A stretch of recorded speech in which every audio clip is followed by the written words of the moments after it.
Bonjour chers amis, bonjour de Caracas.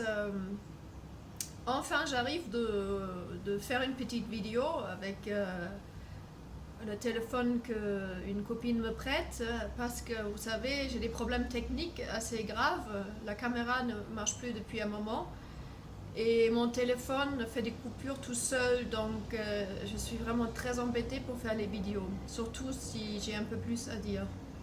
Et là il y a des nouvelles de Stan, des nouvelles qui sont pas très bonnes parce que depuis le 11 ou le 12 mars, il est en grève de la faim.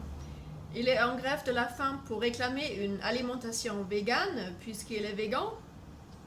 Donc il explique tout ça dans 12 pages écrites qu'il a transmis à Jean-Pierre Joseph, que je vais vous lire à la suite. Malheureusement, moi-même, j'ai été informée de ceci seulement après 2 semaines et demie. Donc là maintenant, on est à 3 semaines de grève de la faim, donc il est déjà à son limite et personne n'est au courant.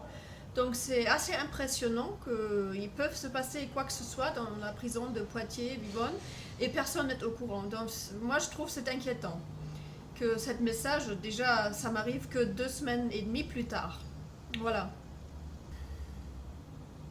Donc je vais vous lire son message pour que vous compreniez ses motifs. Et sinon j'ai quand même une bonne nouvelle aussi à vous transmettre, c'est que grâce à vos soutiens financiers, à vous tous, j'ai pu engager un autre avocat pour la défense de Stan. Il s'agit de Maître d'Angléon de Paris, du barreau de Saint-Denis, qui va donc rentrer dans la défense de Stan aussi, le 10 avril. Le 10 avril va être traité en fait que la demande de mise en liberté. Le procès en appel sur le fond est reporté, chers amis. Le procès sur le fond est reporté au 19 juin 2020. Donc les avocats, donc Maître d'Angléon et Maître Joseph, vont se déplacer après les dernières nouvelles pour le procès à Poitiers, pour la demande de mise en liberté au moins, qui va avoir lieu, mais malheureusement ça va être à huis clos. Huis clos déclaré ou pas, de toute façon, comme il n'y a plus personne qui peut circuler en France, ça revient à ça. Donc c'est génial, ils sont entre eux, les juges.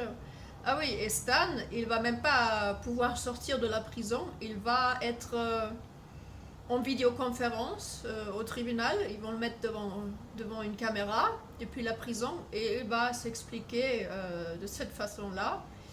Donc personne ne pourra y témoigner, personne ne pourra y assister, vu la situation généralisée du coronavirus. Par contre, après les dernières nouvelles, comme je vous ai dit, les avocats vont aller sur place.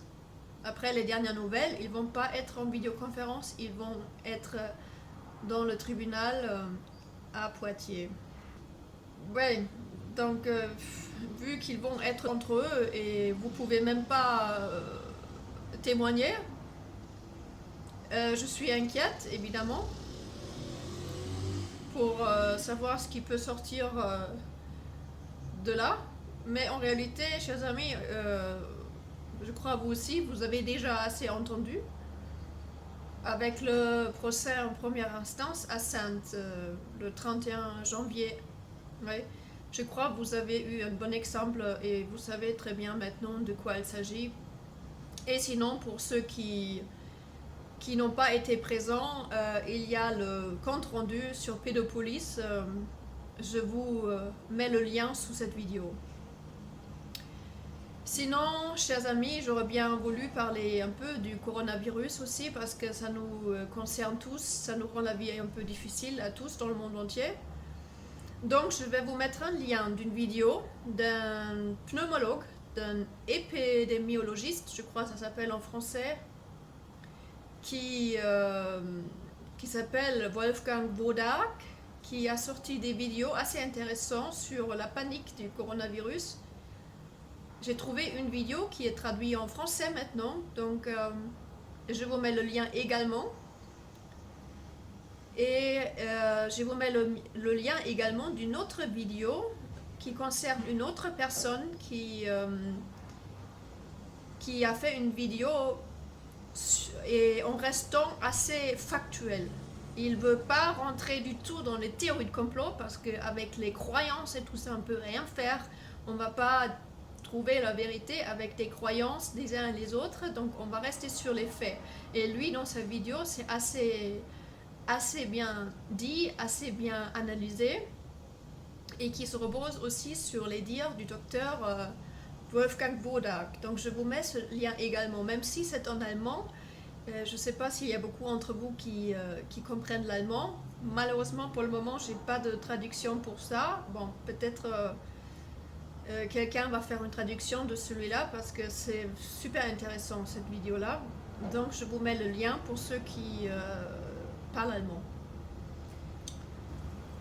Une autre information, vous pouvez téléphoner à la radio CRI.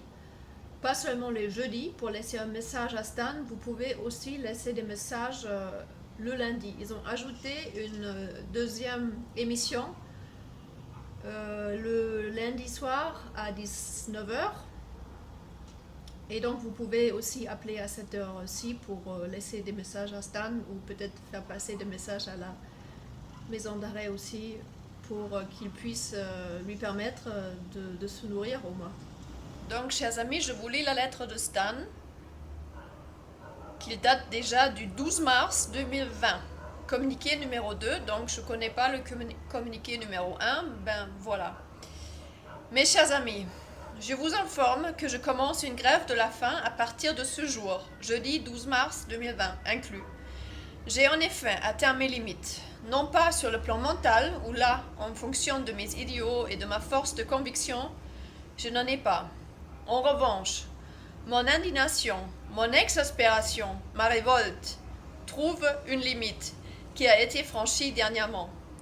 Vous savez que depuis que je suis séquestrée par l'organisation criminelle qui se présente comme l'État de notre pays, après avoir été enlevée par celle-ci au Venezuela, je n'ai pas accès aux soins médicaux, d'une part, et dentaires, d'autre part, que mon état nécessite. Je ne vais pas rentrer ici dans les détails, mais vous précisez tout de même que des tumeurs ont été diagnostiquées dans mon organisme par une spécialiste d'une clinique privée de Caracas, médecin qui avait alors ordonné une suite en urgence. Pour ne pas risquer d'être retardé ou bloqué dans cette opération d'enlèvement travestie en extradition, les sbires de l'Interpol, qui me gardaient en otage pour l'État français, n'ont, pas plus que l'ambassade de France, permis qu'aient lieu des suites médicales ordonnées. Et ça remonte à plusieurs mois. Au jour d'aujourd'hui, la lourdeur administrative qui caractérise notre imposture sociétale, caricaturale en milieu carcéral, est aggravée par mon récent transfèrement au centre pénitentiaire de Poitiers-Vivonne.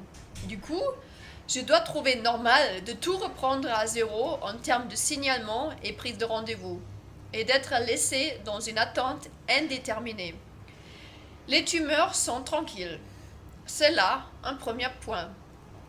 Mais le second point en objet concerne encore ma santé, une santé à laquelle décidément je n'ai pas droit.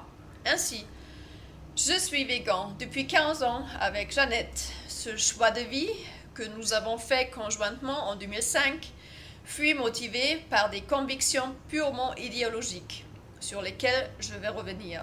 Cependant, ayant supprimé totalement les produits laitiers en l'occurrence, j'ai rapidement constaté les effets incroyables sur ma santé. Toutes mes allergies ont fini par disparaître. Mais surtout, c'est mon terrain asthmatiforme qui s'est envolé. Comme par miracle, bien que cela s'explique parfaitement au plan médical.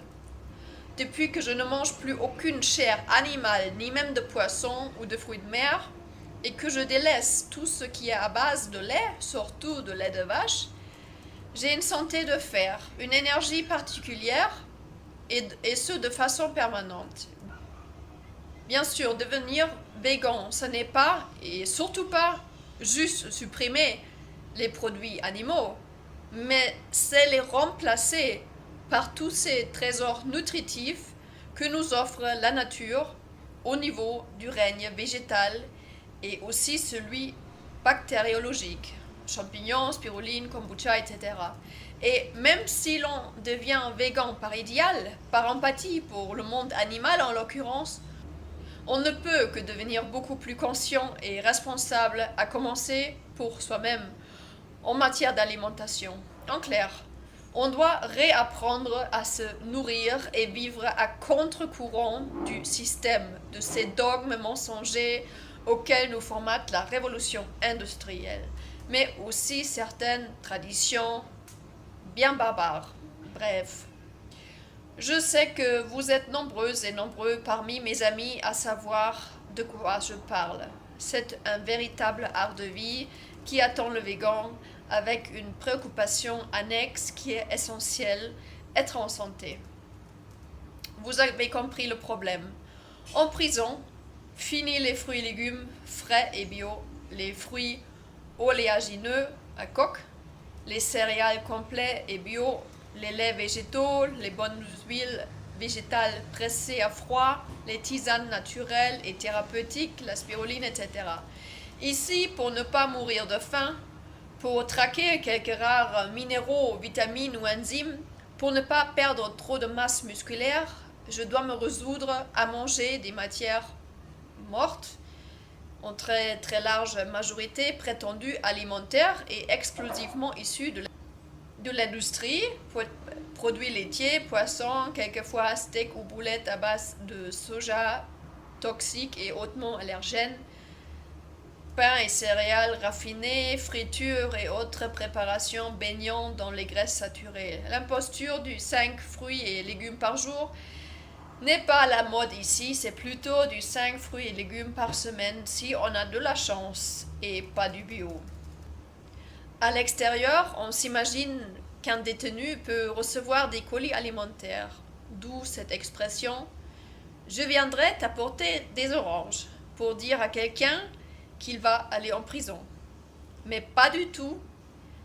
C'est 2 colis et tout et pour tout dans toute l'année et à date fixe, fêtes religieuses, pouvant contenir certains aliments à concurrence de 5 kilos et pas de fruits. J'ai donc formulé une demande au directeur de la maison d'arrêt de Saintes, puis à la directrice du centre pénitentiaire de Vivonne, afin de pouvoir bénéficier d'une dérogation en tant que végan pour au moins recevoir quelques compléments alimentaires de la part du soutien. Dans les 2 cas, refus catégorique. Règlement carcéral oblige. Une fois de plus, vive le pays des droits de l'homme. Seulement, il ne s'agit pas là d'une caprice d'ado immature, mais d'une nécessité vitale s'agissant d'une alimentation naturelle qui seule peut tenir enfin loin de moi le type de pathologie, asthme, si problématique par les temps qui courent. En outre, depuis que je suis incarcéré, contraint d'ingurgiter au quotidien ces matières, mon système digestif et en particulier mon transit intestinal réagit très mal.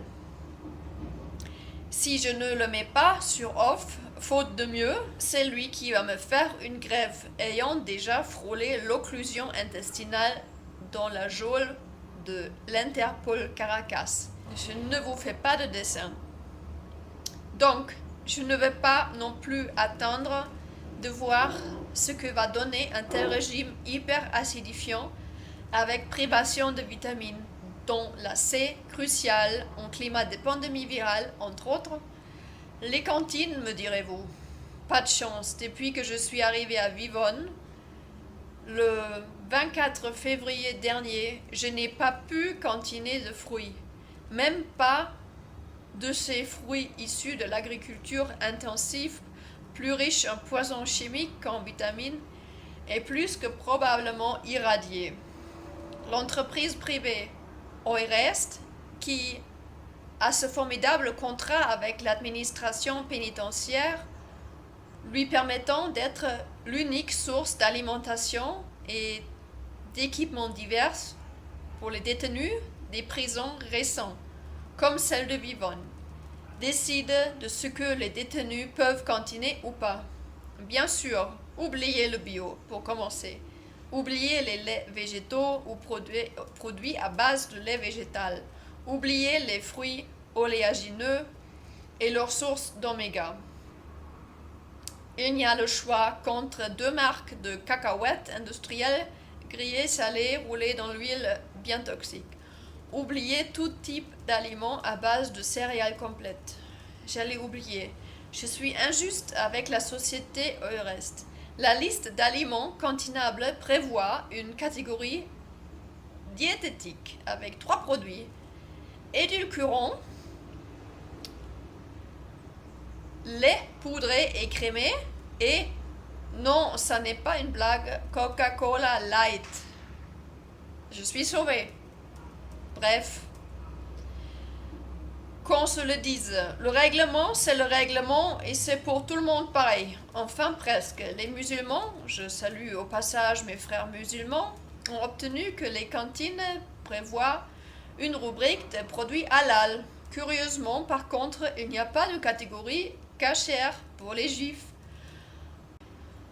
Ou c'est une minorité discriminée en France, ou il n'y a pas de juifs en prison. D'ailleurs, à propos de minorités discriminées, j'en reviens maintenant à cette notion d'idéal ou d'idéologie attachée au mode de vie des végans pour la très grande majorité d'entre nous. Et vous comprendiez, mes chers amis, que là, je ne plaisante vraiment pas, car la minorité végane à laquelle j'appartiens, donc avec ma bien-aimée, et ce avant tout par conviction pour la cause animale, est donc bien discriminée par l'État.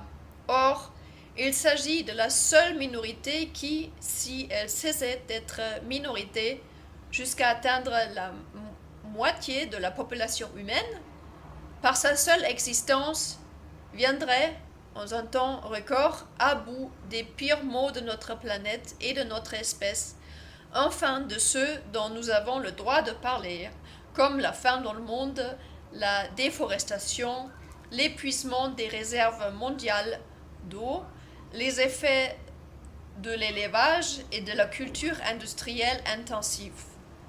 Et donc moi, otage de la République luciférienne,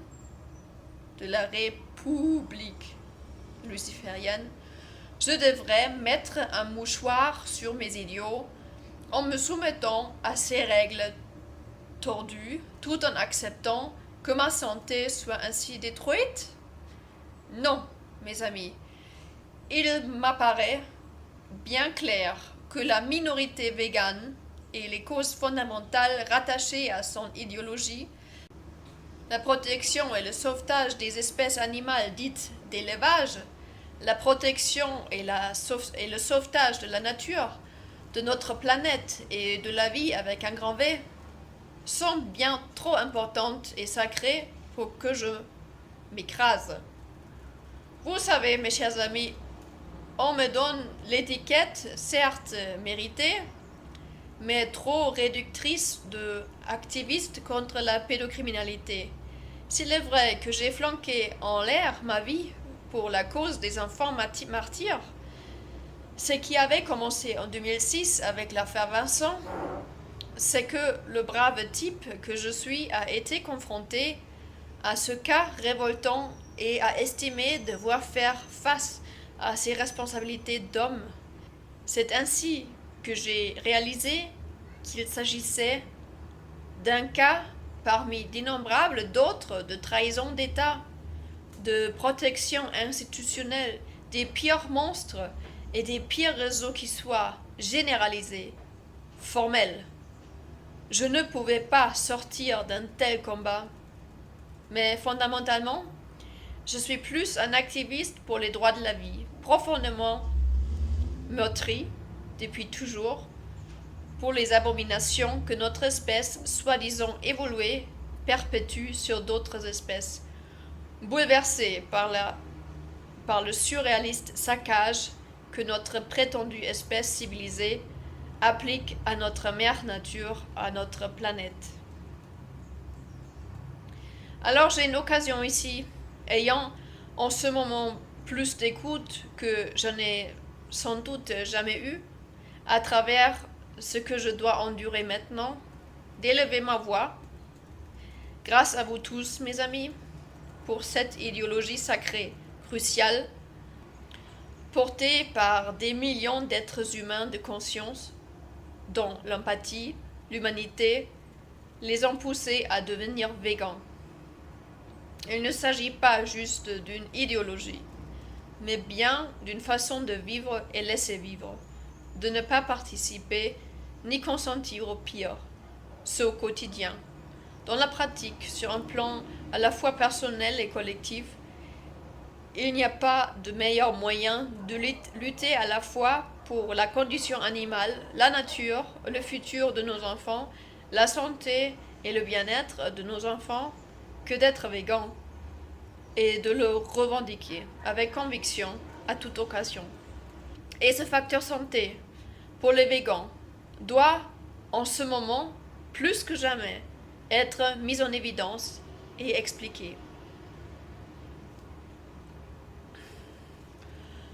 Lorsque des populations sont confrontées à un virus comme le coronavirus, qu'il s'agisse d'un accident de la nature ou d'une offensive de guerre biologique contre les dites populations, que le dit virus se transmette en mode épidémique par contact entre les humains ou par épandage, chemtrail, ou offensive de vaccination de masse, une chose est sûre et même établie médicalement, scientifiquement, pour les plus grands génies en la matière, n'en déplaise aux cohortes d'impostures et d'irresponsables diplômés, aucun virus, aussi virulent puisse-t-il être, ne peut s'installer et s'épanouir dans un organisme dont le terrain milieu intérieur, acido-basique, est respecté et dont le système immunitaire est opérationnel.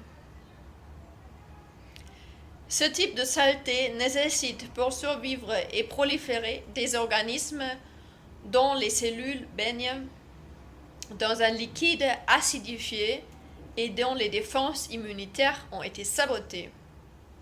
Alors, l'organisme sain, au milieu intérieur, non acidifié et au système immunitaire efficace en forme, c'est celui du végan, surtout s'il a eu la chance d'échapper aux offensives vaccinales et de se soustraire aux grandes sources de pollution.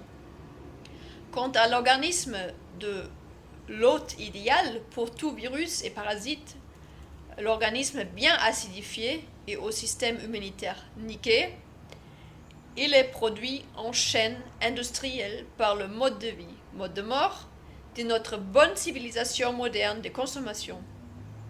Le mot de la fin, mes chers amis, tous nos combats, que ce soit pour la protection de nos enfants, la protection des animaux, de la nature, de la santé humaine, etc., ne sont qu'un seul et même combat, celui pour un monde meilleur, protégeant la vie et tout ce que nous aimons de beau, de vrai, de pur. Alors, prisonniers politiques, otages du système luciférien, que je dénonce depuis plus de 12 ans avec Jeannette, tombés au nom de cette cause sacrée qu'est celle de l'enfance. Tout va bien. Je suis là où je dois être au bon moment. Et j'en profite donc maintenant pour militer à travers ma grève de la faim pour la minorité végane, ces idiots, ces merveilleuses promesses au nom de la vie. Merci mes chers amis de redoubler vos efforts de votre côté pour que mes messages et alertes cassent la baraque. Amitié de combat à toutes et à tous. Stan. Voilà, chers amis, donc ça c'est le message de Stan, l'explication pourquoi il fait cette grève de la faim qui dure déjà depuis le 11 mars, donc il est déjà à la limite maintenant. parce qu'après 3 semaines, c'est vraiment plus bon. C'est plus bon. Donc, espérons que la maison d'arrêt de Poitiers-Vivonne va lui permettre de recevoir au moins des fruits et des produits, des compléments alimentaires depuis l'extérieur, parce que la dernière semaine à Sainte, ça avait quand même changé, le régime alimentaire, ça avait changé, ils avaient compris qu'il était végan et il lui a apporté plus de fruits. Donc apparemment c'est un traitement qui est différent d'un établissement à l'autre. Donc s'ils veulent bien à Poitiers-Vivonne aussi lui permettre au moins de recevoir des colis alimentaires depuis l'extérieur et les compléments alimentaires. Surtout, je trouve qu'il faudra faire des exceptions, de toute façon, maintenant, vu la situation pour tout le monde. Donc, tout le monde nécessite en réalité de la vitamine C. Donc, parlons que de ça. Voilà, chers amis. Donc, je vous dis à très bientôt. Merci à vous tous. Et gardons le moral et restons combatifs, quoi qu'il arrive. Merci à tous. Bonne journée à tous. À bientôt.